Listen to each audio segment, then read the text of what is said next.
Halo, Assalamualaikum warahmatullahi wabarakatuh. Perkenalkan, nama saya Saripudin dari CGP Angkatan Pertama dari Kabupaten Indragiri Hilir, Provinsi Riau. Pada kesempatan ini kita akan membicarakan mengenai coaching. Para ahli mendefinisikan coaching adalah sebuah proses kolaborasi yang berfokus pada solusi, berorientasi pada hasil, dan sistematis, di mana coach memfasilitasi peningkatan atas performa kerja, pengalaman hidup, pembelajaran diri, dan pertumbuhan pribadi dari coachee. Sedangkan menurut International Coach Federation atau yang disingkat dengan ICF, mendefinisikan coaching adalah suatu bentuk kemitraan bersama klien yaitu coachee untuk memaksimalkan potensi pribadi dan profesional yang dimilikinya melalui proses yang menstimulasi dan mengeksplorasi pemikiran dan proses kreatif. Ki Hajar Dewantara menekankan bahwa tujuan pendidikan itu menuntun tumbuhnya atau hidupnya kekuatan kodrat anak sehingga dapat memperbaiki lakunya. Oleh sebab itu, peran seorang coach, yaitu pendidik, adalah menuntun segala kekuatan kodrat agar mencapai keselamatan dan kebahagiaan sebagai manusia maupun anggota masyarakat. Dalam proses coaching, murid diberi kebebasan, namun pendidik sebagai pamong dalam memberi tuntunan dan arahan agar murid tidak kehilangan arah dan membahayakan dirinya. Seorang pamong dapat memberikan tuntunan melalui pertanyaan-pertanyaan reflektif agar kekuatan kodrat anak terpancar dari dirinya. Dalam konteks pendidikan Indonesia saat ini, coaching menjadi salah satu proses menuntun kemerdekaan belajar murid dalam pembelajaran di sekolah. Proses coaching merupakan proses untuk mengaktifasi kerja otot murid. Pertanyaan-pertanyaan reflektif dalam dapat membuat murid melakukan metakognisi.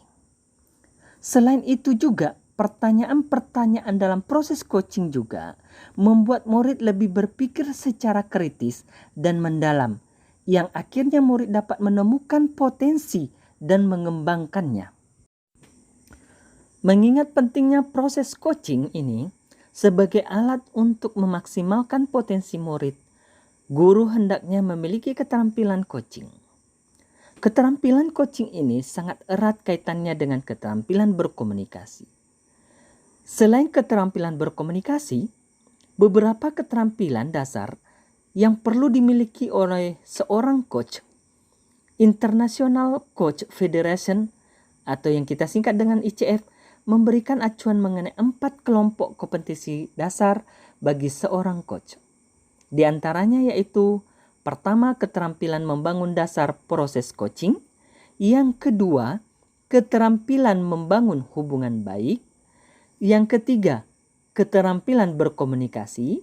Yang keempat, keterampilan memfasilitasi pembelajaran. Adapun perbedaan antara coaching, konseling, dan mentoring, yaitu pertama, konseling. Konseling merupakan hubungan bantuan antara konselor dan klien yang difokuskan pada pertumbuhan pribadi dan penyesuaian diri, serta pemecahan masalah dan pengambilan keputusan.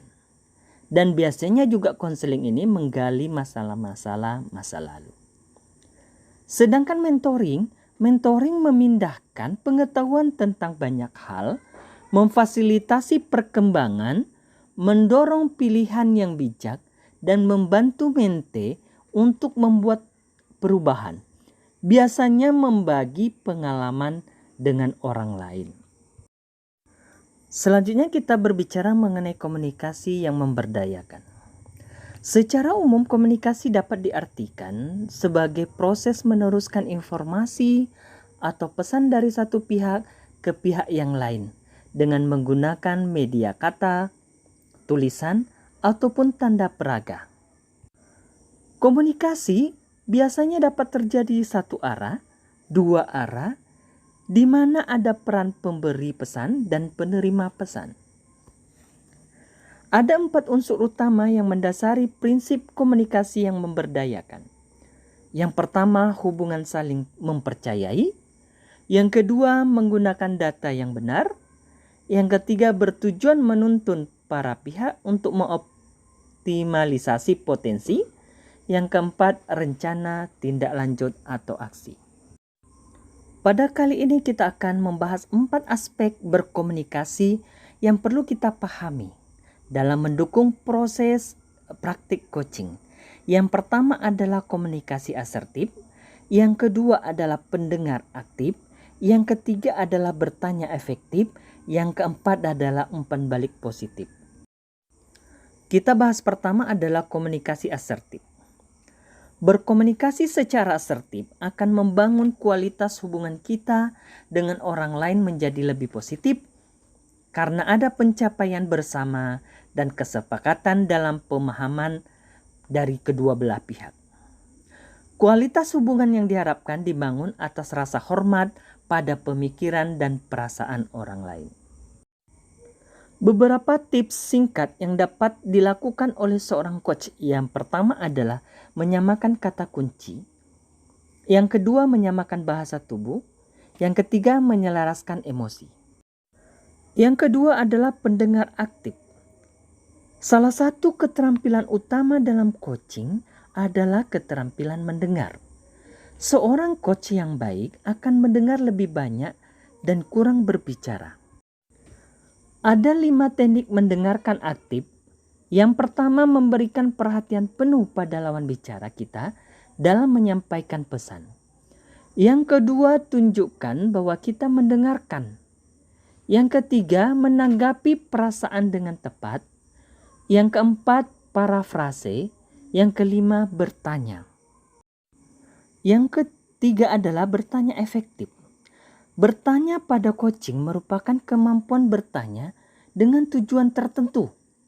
Bukan sekedar jawaban singkat yang diharapkan, namun pertanyaan yang diberikan dapat menstimulasi pemikiran coachee, memunculkan hal-hal yang mungkin belum terpikirkan sebelumnya. Yang keempat adalah umpan balik positif. Umpan balik dalam coaching bertujuan untuk membangun potensi yang ada pada coachee dan menginspirasi mereka untuk berkarya. Coachee memaknai umpan balik yang disampaikan sebagai refleksi dan pengembangan diri. Secara khusus diberikan pada coachee ketika dalam proses coaching. Ada hal-hal yang tidak terduga muncul atau hasil dari coaching ini berbeda dari coachee pikirkan. Selanjutnya, pada metode coaching kita menggunakan metode Tirta yang berasal dari kata T, tujuan. Apa rencana pertemuan ini? Apa tujuan dari pertemuan ini? Apakah ukuran keberhasilan pertemuan ini? Yang kedua dari kata huruf I, identifikasi masalah. Kesempatan apa yang kamu miliki sekarang? Apa kekuatan kamu dalam mencapai tujuan? Huruf ketiga adalah R, rencana aksi. Apa rencana kamu untuk mencapai tujuan itu? Apa strategi untuk itu? Dan huruf terakhir adalah TA, tanggung jawab. Apa komitmen kamu terhadap rencana aksi? Siapa dan apa yang dapat membantu kamu dalam menjaga komitmen? Keterkaitan dengan materi sebelumnya, yang pertama adalah pembelajaran diferensiasi. Kita ketahui bahwa pembelajaran diferensiasi adalah usaha untuk menyesuaikan proses pembelajaran di kelas untuk memenuhi kebutuhan belajar individu setiap murid.